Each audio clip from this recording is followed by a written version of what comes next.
Hi troops, welcome to today's chapter of Who Let the Gods Out. It's chapter 25. After this, there's only 4 chapters left. So what I'm going to do is I'm going to read them next week on top of kind of your guided reading, etc. as an additional extra should you want something to listen to. Okay, so chapter 25, All That Glisters.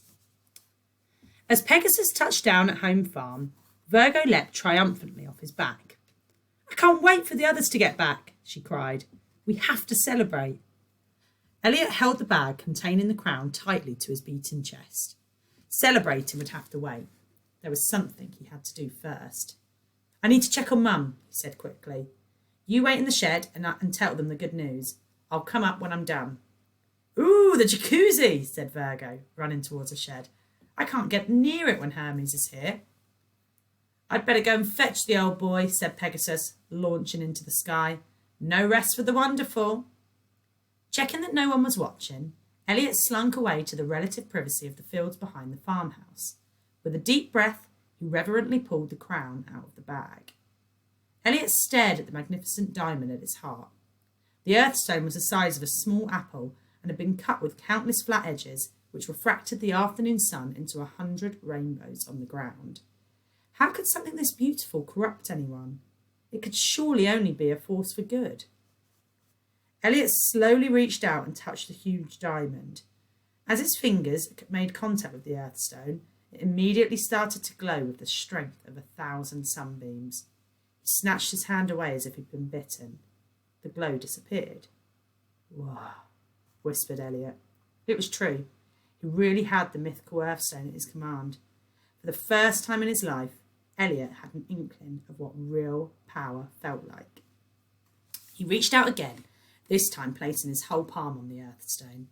As he connected with the diamond, it felt like it had been made for his hand alone. The incandescent glow illuminated the field, and for a moment there was nothing in the world but Elliot and the earthstone.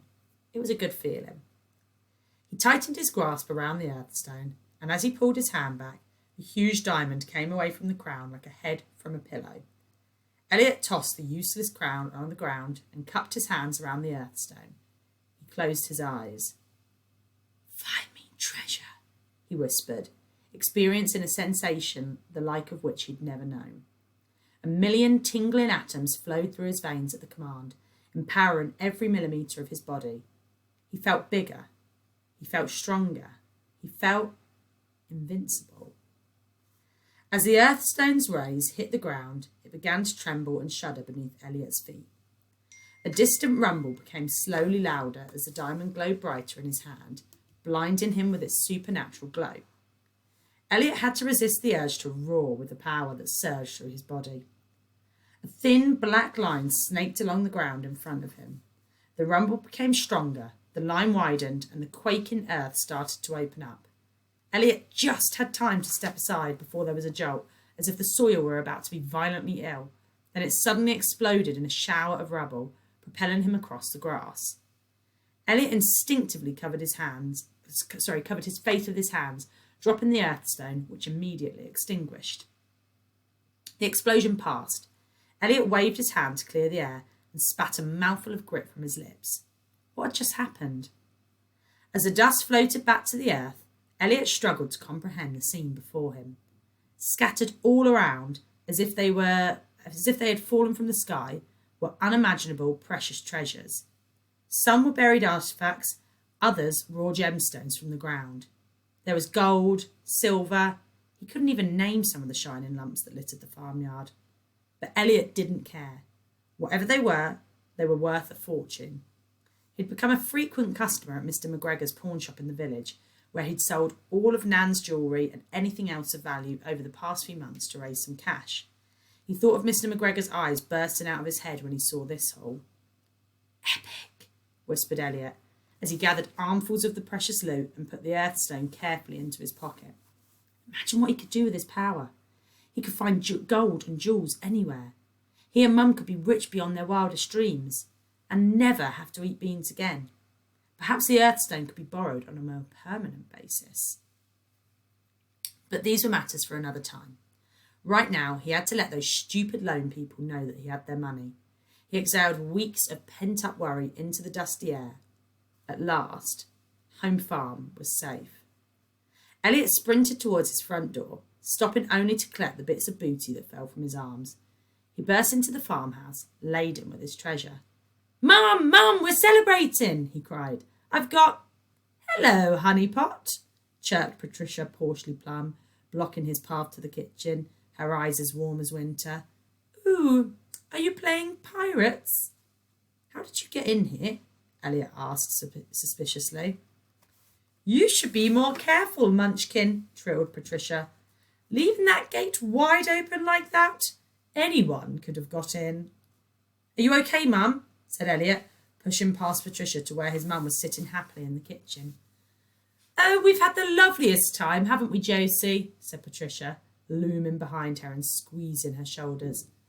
"Lovely, Ellie. We had scones." "Scones, dear," corrected Patricia. "They're scones." "You look tired, Mum," Elliot said, glancing at Patricia. "Why don't you go upstairs and have a lie down?" "What a lovely idea, Josie. That way Ellie and I can have a little chat about our busy bee day." Pausing only to give her son a loving squeeze on her way past, Josie headed quietly upstairs to her bedroom. "Elliekins, I know what's been going on," said Patricia gravely, as soon as Josie was out of earshot. "You poor, poor little pickle. What a lot you've had to deal with. You should have asked me for help." "We're fine, thank you," said Elliot, sensing greater danger from this awful woman. "Of course you are, Sugar Plum Plum. Or at least you will be now." Elliot's blood cooled by several degrees. "What do you mean?" "Well, Mumsy and I were talking over lunch the other day. You know, girl talk. And she told me about your money worries." She whispered them like the dirty words that they were. "I know about the house." "Mum doesn't know about the house," said Elliot. "So how could she tell you?" "Mummies know everything, Pumpkin," said Patricia, her eyes betraying that she'd slipped up. "But you don't need to worry about that silly loan any more." "Why?" asked Elliot suspiciously. "To think they sent that horrid ickle-bickle letter threatening to your home. Some people have no shame," she said with her monkey-bottom pout. "I don't understand." "The loan, the £20,000. It's history, all gone," trilled Patricia, with a voice like a frantic merry-go-round. "I've paid off your debt in full." Elliot couldn't believe it. How could he get someone so wrong? All this time he thought Patricia was a rotten, interfering harridan, and yet she'd given them this wonderful gift. His gut instincts were never normally this off, but he'd never been happier to be wrong in all his life. "Mrs. Porcely Plum, I don't know how to thank you," he said. "Oh, no need to worry about that, my little porky pie," said Patricia. "Anything to see you and Mumsy happy." That's amazing," smiled Elliot. He couldn't believe it. After all that, salvation was living next door. Life was full of surprises. "Virtue is its own reward," said Patricia, standing to leave. "And besides, Mummy has already thanked me in a super special way." "Sorry?" said Elliot. "I'm sure it's for the best. This place must be so much work for you." "What do you mean?" said Elliot, his blood temperature starting to dip once more. "All that cleaning and all those bills to worry about. Not until mention finding some more suitable care for Mummy Poos." "What's for the best?" asked Elliot, now practically an ice lolly inside. "What have you done?" "It's good news, Dumpling," said Patricia, pulling a sheaf of papers from her handbag and tossing them on the kitchen table. "We've finalised all the paperwork today." What are these?" said Elliot, his panic blurring the legal gobbledygook before his eyes. "It's so exciting, Pookie!" shrieked Patricia. "Mummy sold me your farm."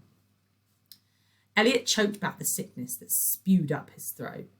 No, you don't understand," he cried. She's not well. She doesn't understand what she's doing. She'd never sell the farm. He held all the treasures in his arms out to Patricia. "Here, take this, let me buy it back," he said, tears filling his eyes. "You can have it all. I can get more. I can get you anything you want. Just please." "Oh, there," said Patricia, chucking Elliot a piece of kitchen roll to dry his eyes. "There's no need to do that. Besides, you're going to need that money." "Why?" choked Elliot. Patricia's face lit up like a jack-o'-lantern. To find somewhere else to live, she sneered. I have legally purchased Home Farm. Patricia chuckled as she played her final ace. For £20. There was a scream in Elliot's head as a roar of blood rushed to his brain. Get out! He yelled as his fingers tightened around the earthstone in his pocket. Ellie? Said Josie sleepily, wandering back into the kitchen. What's all the noise? That's no way to talk to your elders and betters, said Patricia, ignoring Josie as she parked her handbag on her arm. My solicitor says the house sale should take about 4 weeks. I suggest you start packing. Packing for what? Said Josie anxiously. What house sale? Where are we going, Ellie? What's happening? Get out, said Elliot menacingly, wishing the ground would open up and swallow Patricia whole. The diamond began to glow in his palm. Ugh, snorted Patricia, taking a disdainful look around the kitchen. This really is a mercy killing. The rats must be complaining to the council about this place. Ellie, I don't understand, said Josie. Why is she saying? I said, get out! Yelled Elliot, his body igniting with the power of the stone. As his voice exploded into the air, the kitchen filled with the diamond's light. The ground beneath Patricia's feet burst open, nearly sending her tumbling into the small ravine it created in the middle of the kitchen. Elliot! Cried Josie in disbelief. What the? This place is a death trap! Shrieked Patricia as she teetered over the chasm. Elliot stood panting in the middle of the kitchen, his blue eyes darkened with a tint of pure hatred. I think you should leave, Patricia, said Josie, rushing to her son and pulling him into her arms. Elliot dropped the earthstone to the floor and collapsed into his mother's embrace. Fine with me, scowled Patricia, but mark my words. So long as there is breath in this body, in 4 weeks the pair of you will be where you belong, out on the street. Patricia stormed out of the farm, leaving Elliot crying in his mother's arms. He stayed in her embrace for an eternity, shaking with agonised sobs. I can't do it, Mum, he gasped eventually. I can't do it anymore. Shh, soothed Josie, stroking his head. I'm sure we can make it better. Now tell me what's happened. Something at school? Elliot looked tearfully into his mother's calm face. She'd already forgotten. But he couldn't. In 4 weeks, Elliot and Josie would lose Home Farm. Patricia Porsley Plum had won. Okay, if you want to join me next week for the last 4 chapters, we'll see how our story ends. Thank you, everybody. Enjoy the rest of your day. Bye-bye.